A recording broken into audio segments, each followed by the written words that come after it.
Pessoal, dando sequência aqui no curso de Física 053, né, sobre o tema segunda lei da termodinâmica, hoje nós vamos falar sobre o refrigerador de Carnot, né? Então, assim como a máquina de Carnot, né, as quantidades de calor, né, quente e frio, podem ser substituídos, né, pelos valores das temperaturas, né? Então, o coeficiente de desempenho de Carnot ele passa a ser expresso em função das temperaturas da fonte fria, né, Tc, e da fonte quente, Th, certo? Então aí tem um exemplo bem rápido, né, do ciclo de Carnot. Então fala o seguinte: se o ciclo descrito no exemplo anterior for invertido e se transformar em um refrigerador, qual será o seu coeficiente de desempenho? Então vamos retornar aqui o ciclo anterior, no exemplo anterior. Então, o ciclo do exemplo anterior ele trabalhava de 227 graus Celsius, isso vai dar aproximadamente 500 Kelvin, a 27 graus Celsius, aproximadamente 300 Kelvin. Então, a temperatura da fonte fria, que eu vou chamar de Tc, é igual a 300 Kelvin, né? E a temperatura da fonte quente, eu vou chamar de Th, 500 Kelvin, certo? Aproximadamente, né, fazendo a conversão. Então, eu calculo o coeficiente de desempenho, né, de um refrigerador de Carnot. Então, o coeficiente de desempenho do refrigerador de Carnot ele vai ser a temperatura fria sobre a temperatura quente menos a temperatura fria. Tá? Então, isso aqui vai ser 300 Kelvin dividido por 500 Kelvin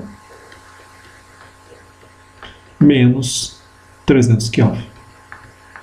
Fazendo esse cálculo aqui, a gente vai obter um valor de um coeficiente de desempenho de 1,50, né, para uma máquina de Carnot, um refrigerador de Carnot. E aí, nós temos mais algumas observações sobre a importância dessa máquina, que é a máquina de Carnot. Essa máquina ela é utilizada como limite, né, termodinâmico para máquinas térmicas. Então, uma máquina térmica pode ter eficiência maior do que a máquina de Carnot, né, operando entre as mesmas temperaturas extremas, e todas as máquinas de Carnot funcionando entre as mesmas temperaturas, elas possuem a mesma eficiência, né, independente da substância do trabalho. Dando sequência sobre a segunda lei da termodinâmica, né, vamos falar agora sobre entropia. Né? A entropia vai trazer para a gente uma direção, né, no qual os processos termodinâmicos ocorrem. Né? Processos irreversíveis, né, processos termodinâmicos, no geral, né, esses processos eles nunca reduzem a entropia. A entropia ela sempre cresce ou permanece constante. A entropia vai fornecer para a gente a previsão quantitativa, né, da desordem do nosso sistema. Se nós pegarmos para uma expansão isotérmica, né, de um gás ideal, então expansão isotérmica de um gás ideal, para um gás ideal a variação de energia interna só depende da temperatura. Se ela é isotérmica, a variação de energia interna é igual a zero. Né? Logo, nós pegamos a primeira lei da termodinâmica, né, o calor, né, que é injetado ou sai do nosso sistema é igual, né, ao trabalho. O trabalho pode ser escrito como PDV, e a pressão aqui a gente tem que P para o gás ideal, pressão vezes volume, o número de mols vezes a constante dos gases ideais, vezes a temperatura. Então, eu posso reescrever a expressão como nRT sobre V, certo? Então, eu posso relacionar, né, esse termo aqui que surge, né, eu posso relacionar dV com V, né, e dQ com esse termo que está aqui em cima. E aí eu tenho essa expressão, né, que relaciona que uma desordem no meu sistema, né, se eu estou mudando, aumentando o volume do meu sistema, então o meu gás está ocupando uma região maior, né, está mais desordenado, isso causa uma variação aqui na quantidade de calor com relação à temperatura.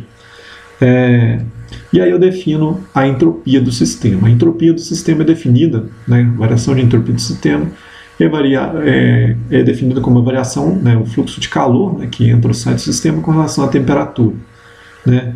Para processos irreversíveis, né, infinitesimal, né, que é isso aqui. Se um sistema, né, ele tem uma quantidade de calor Q, né, fornecida durante um processo isotérmico, né, a temperatura constante, a uma temperatura T, a variação de entropia é basicamente o que está expresso aqui embaixo. Né? Vai ser a entropia do estado 2 menos a entropia do estado 1. Né? Isso vai ser a quantidade de calor sobre a temperatura.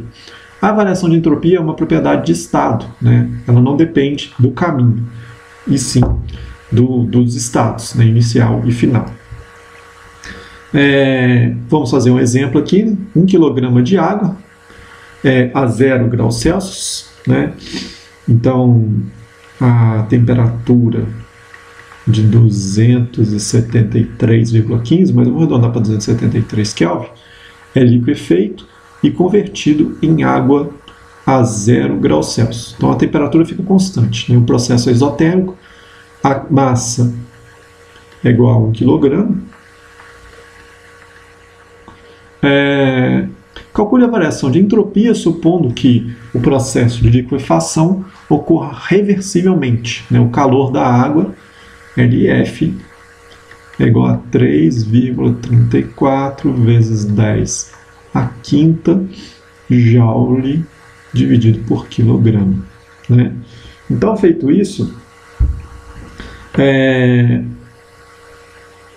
eu posso calcular que a variação de entropia, né, vai ser igual a entropia no estado 2 menos a entropia no estado 1, que vai ser igual ao calor fornecido sobre a temperatura. Esse calor aqui eu posso falar que é a massa vezes o calor de liquefação dividido pela temperatura. A massa é 1 kg, então 1 kg, certo? Vezes o calor aqui, 3,34 vezes 10 a quinta joules por quilograma. Posso cortar quilograma com quilograma. Dividido pela temperatura, que é de 273 Kelvin. Então eu vou ter que a variação de entropia vai ser igual a 1,22 vezes 10 a terceira joule, né, que ficou aqui em cima, dividido por Kelvin. Beleza, esse Kelvin aqui, o K é maiúsculo. Então, vamos estudar um pouquinho a entropia em processos reversíveis. Né? Podemos imaginar um processo com uma série de etapas infinitesimais reversíveis. A variação da entropia é a soma, né, de todos esses processos infinitesimais. Você imagina como que um processo pode ser reversível? Se você tem aqui um dado sistema, né, no qual ele tem uma temperatura, né, T1, temperatura do sistema, e a temperatura da vizinhança é T2. Se T1 é aproximadamente T2, né, tem uma pequena variação, então podem ocorrer flutuações de temperatura. Então essa temperatura aqui entra em equilíbrio com T2, mas com flutuações essa temperatura volta a ser T1. Né? A T1 é diferente, é aproximadamente, mas não é igual. Então é um processo reversível. Então se você fizer, né, passos infinitesimais, né, num processo, você consegue fazer com que esse processo seja reversível. Então você pode somar todos os passos infinitesimais, né, e colocando reservatórios aqui de calor nesse sistema, com variações infinitesimais de temperatura, de tal forma que o processo seja reversível. E com isso você pode integrar aqui ao longo dos estados, né, do estado 1 ao estado 2, lembrando que a entropia é uma propriedade de estado, né, do fluxo de calor com relação à temperatura. Então, um exemplo aqui agora desse sistema. Fala o seguinte: 1 kg de água, né, a 0 graus Celsius, então a massa aqui, novamente, 1 kg, temperatura, eu vou chamar de T1, tá? Vai ser igual a 0 graus Celsius, 273 Kelvin aproximadamente, eu tirei o 0,15, e a temperatura final, T2, igual a 100 graus Celsius, então é do 373 Kelvin aproximadamente. Calcule a variação de entropia, né? Supondo que esse processo é reversível, e aí nós fomos trocando o reservatório de calor até chegar da temperatura 1 para a temperatura 2. Aí fala o calor específico, né, da água, 4.190 joule por quilograma vezes Kelvin. Né? Se eu quero calcular a variação de entropia, então a variação de entropia, né, no estado 1 para o estado 2 vai ser a integral, né, no estado 1 para o estado 2, dq sobre T. Né? Esse calor aqui, eu posso reescrever ele do estado 1 ao estado 2 como m a massa vezes o calor específico dt sobre T. Né? A massa e o calor específico são constantes, eu posso jogar para fora dessa integral, né, mc, e a integral, né, de dt sobre t vai dar ln de t. ln, né, de t variando aqui, né, da temperatura T1 até a temperatura T2. Isso aqui vai ser igual a mc ln, né, de T2 sobre T1. Joia? E aí, substituindo os valores numéricos, eu tenho que a massa é 1 kg, o calor específico 4.190 joule dividido por quilograma vezes Kelvin, Ln, né, da razão das temperaturas, temperatura 2.373 Kelvin dividido por 273 Kelvin. Resolvendo aqui, isso aqui vai dar 1,31 vezes 10 a terceira. Aqui eu cortei quilograma com quilograma, a unidade ficou joule por Kelvin. Joule por Kelvin, unidade de variação de entropia. Agora a entropia em processos cíclicos. Né? Num processo cíclico, o sistema ele sai de um estado, então vou pegar aqui um diagrama PV aqui, pressão volume. Então eu tenho um estado inicial 1, né, o processo ele faz um ciclo e volta a esse mesmo estado. Como é um processo cíclico, né, ele tem que voltar ao mesmo ponto, a entropia nesse ponto ela tem que ser igual, tá certo? Então a variação de entropia no processo cíclico ela é nula, tá? Então toda vez que tiver um processo cíclico é nula. A entropia em processos irreversíveis, né? Diferente da entropia, a entropia ela não é uma grandeza que é conservada, né? A entropia no sistema isolado ela pode variar, né? Mas nunca diminui. Você pode ter um sistema, né, que, por exemplo, eu coloco um reservatório de calor, né, a uma dada temperatura, em contato termodinâmico com o meu sistema. Né? Então, aqui é a temperatura do sistema. Entrando aqui em contato os dois, a entropia de um dos dois pode diminuir, né? Mas a entropia do outro vai aumentar, e no final a soma das entropias de todo o sistema, né, inclusive da vizinhança, quando você soma as entropias, essa entropia ela é sempre maior ou igual a zero, tá certo? Então essa entropia nunca diminui. A gente vai fazer um exemplo e vai verificar isso. Outra situação é a seguinte: a gente está trabalhando com um processo irreversível. Como a entropia é uma propriedade de estado, né, eu posso calcular a variação de entropia, né, de um ponto 1 para um ponto 2 como se fosse uma variação de entropia reversível, né, vamos pôr aqui, por exemplo, essa é a variação reversível, para representar a variação de entropia para um sistema irreversível. Né?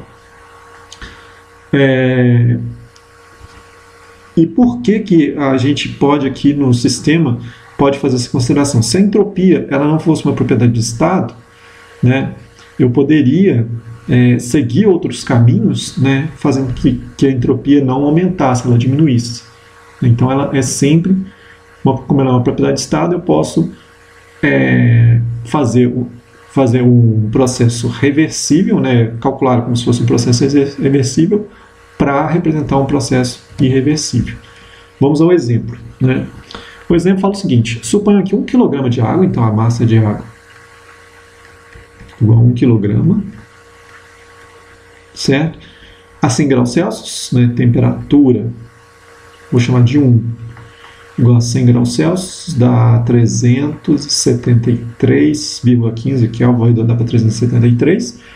Seja colocado em contato térmico 1 kg de água, então vou colocar uma massa 2 aqui, igual a 1 kg de água, a 0 graus Celsius. Então a temperatura dessa massa 2 é igual a 273 Kelvin.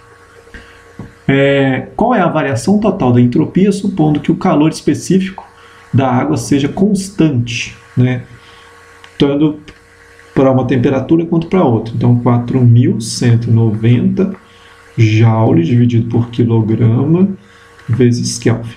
Então, eu tenho duas situações, né? Eu tenho a variação, então eu tenho, vou colocar aqui separado, mas eu tenho aqui 1 kg de água, 1 kg de água a 100 graus Celsius, e tenho 1 kg de água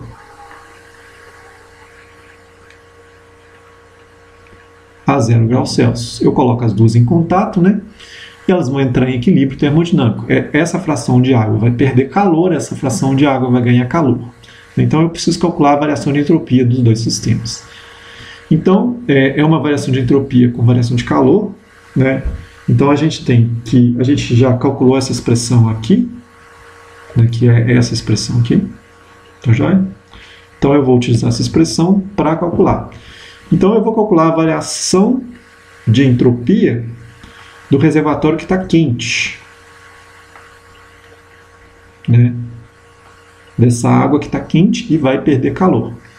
Então a variação de entropia, ela vai ser aquela integral, né, de 1 até 2 de dq sobre t, que vai ser uma integral de 1 até 2 da massa vezes o calor específico, vezes dt sobre t, e aí vamos ter aquela expressão. Isso aqui vai ser igual a mc Ln, né, da temperatura quente, né, temperatura, vou chamar de T quente, o estado, desculpa, vou chamar de temperatura final, vai ficar melhor. Temperatura final do sistema, então vou apagar aqui. Caneta, não vou apagar aqui também, eu chamei aqui de 2, eu vou chamar de final. Borracha, caneta. Não estou conseguindo pegar a borracha mais. Por que mudou aqui? Opa. Não quer aparecer a borracha. Apareceu. Aqui eu vou chamar de final, tá? E aqui é o 1 porque nós estamos tratando desse cara que está quente. Então aqui é a temperatura final, né? Quando tiver o equilíbrio. Então aqui está 100, aqui está 0, é 1 kg de água, 1 kg de água. A temperatura final vai ser 50 graus Celsius. Então, temperatura final sobre a temperatura 1, né? Então, isso aqui vai ser igual, né, a massa, que é 1 kg, a constante aqui, calor específico, 4.190 joules dividido por quilograma vezes Kelvin, vezes o Ln, né, da temperatura. A temperatura final vai ser 50 mais 273 vai dar 323 Kelvin, dividido pela temperatura inicial, que é 373 Kelvin. Isso aqui vai dar, né, eu posso cortar aqui quilograma com quilograma, vai ser dado em joule por Kelvin. Isso aqui vai dar, deixa eu pegar aqui minhas contas, menos, né, o Ln aqui é menor do que 1, então é negativo, 603 joules por Kelvin. Então, no meu sistema, né, que tem uma vizinhança aqui, que não está interagindo com a vizinhança não tá sendo levada em consideração, esse sistema composto pelas duas frações de água, essa fração de água aqui vai diminuir a entropia. Estranho, né? Então agora vamos ver a variação de entropia da parte fria.